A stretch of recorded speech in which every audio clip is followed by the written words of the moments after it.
Hi guys, it's Nicola Chan here from Wai Shee Coaching in partnership with Bootle. And in today's video, I want to help you to feel less stressed and to be more mindful. So firstly, what even is stress?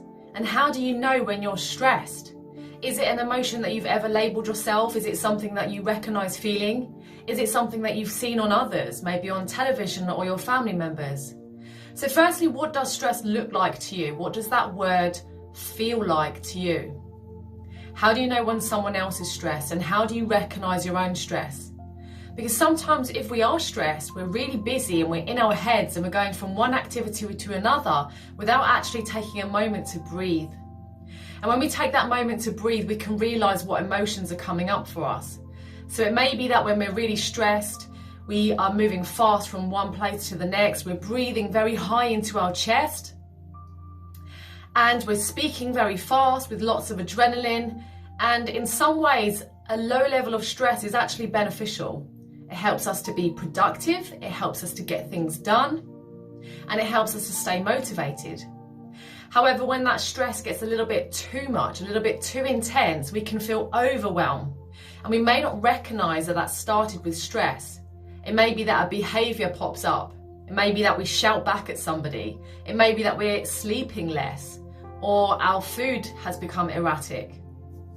And so if you're having any of these outside things happen to you, maybe just check in and take a deep breath and ask yourself, is it stress that I'm feeling?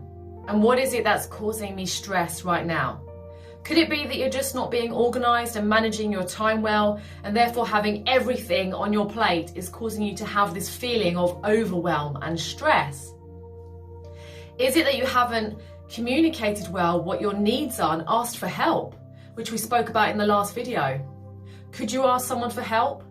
Could you ask someone to take something off your plate so that you can handle and manage one thing at a time? As they say, how do you eat an elephant?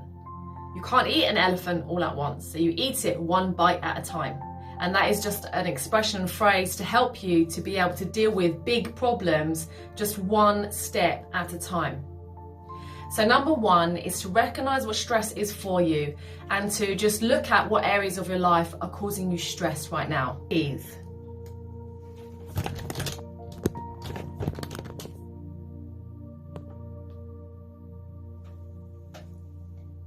Oh, this fucking thing keeps falling down.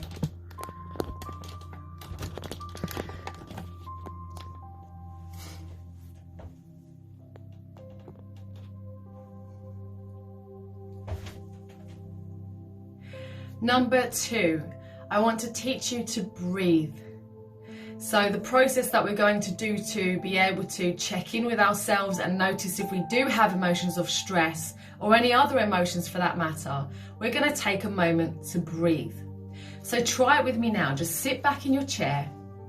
You can close your eyes or you can keep them open. And just take a nice big deep breath in through your nose. And breathe out through your mouth. Now I always recommend, and I always like to myself, to sigh, to actually sigh with an exhale and make some noise. And the reason that I do this is when our bodies are stressed and we do something to take away that stress, like have a hot bath or eat some food if we're hungry and we've been rushing around and we haven't eaten, whatever it is that we do to stop ourselves feeling stressed, in that moment our body breathes. It goes in and it sighs. It is a sign of relief. So when our shoulders drop down and we take that exhale in a moment of a stressful situation, we fool our body into believing that it is relaxed and calm and safe. Because when we are stressed and we're breathing into our upper chest here, we are in fight or flight. We're in our sympathetic nervous system. So it is the nervous system that activates in order for us to fight danger or to run away from danger. And it's primal and it's ingrained in all of us. When we're in our parasympathetic nervous system, your other nervous system that helps you to rest and digest, that is the system that you go to sleep. That is when you are relaxed, you are calm, you are safe. And when you feel like that, you breathe through your belly. So you take deeper breaths, more slower breathing. You maybe talk slower. You feel calm. So in a stressful situation, it may be that your body is responding as if there is a danger, as if it's in fight or flight, and actually it's just an overwhelm of tasks that you haven't managed very well.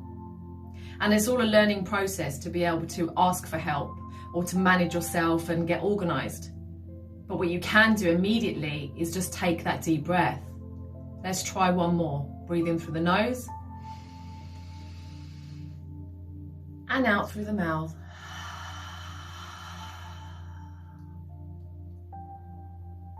Open your eyes and back in the room. My second thing for you to do today is to draw a trash can. So you're going to draw a trash can so that before you go to bed, you can put in any thoughts from your head that you call trash. So anything that is negative, anything that's popped up for you in the last few weeks that we've been learning and growing and adapting to these new tasks that I've been giving you, anything that has popped up as negative or resistance.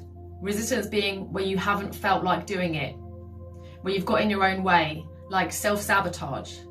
So all of those thoughts that have popped up for you, like the inner bully who says you're no good, you can't do this, you're going to put them in the trash.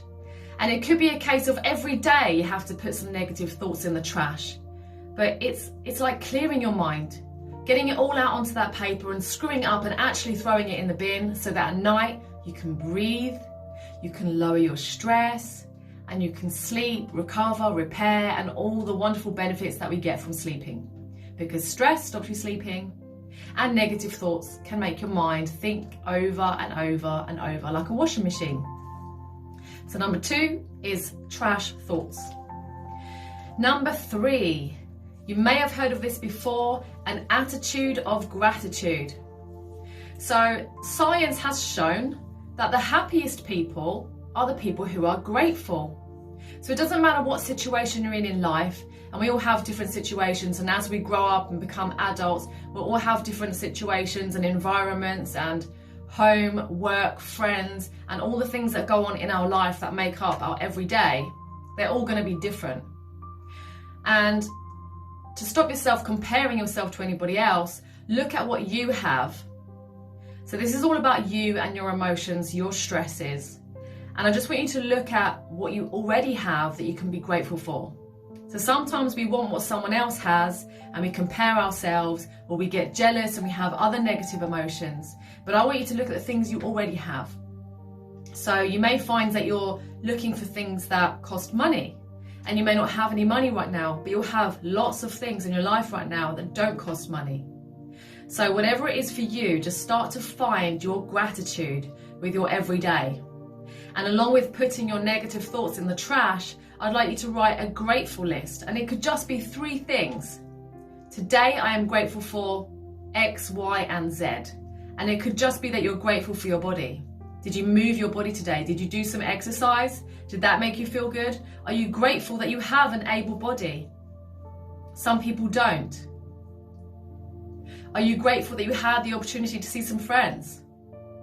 Having had lockdown and had things taken away from us has made us grateful for the things that we didn't appreciate before, that we just thought were the norm.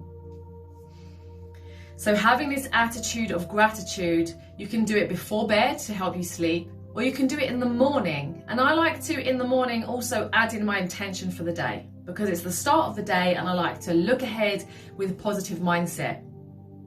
So your attitude of gratitude could also be done in the morning, and some people call that the miracle morning.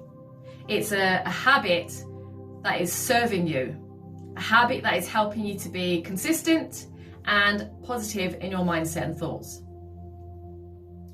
And the 4th thing I'd like you to do is move your body. So I mentioned there about being grateful for your body and having the opportunity to move it, but actually moving your physical body is going to help you with your hormones. It's going to make you feel endorphins as you exercise. Those are your happy hormones. It's going to make you fitter, stronger, healthier, and that's also going to have an effect on your mindset. So just to recap on all of those things, number 1 is breathe. Inhale and exhale and awaken your parasympathetic nervous system. Allow yourself to relax, be calm, and not worry so much. Number 2 is take that worry and throw it in the trash. Use the trash thoughts can every night before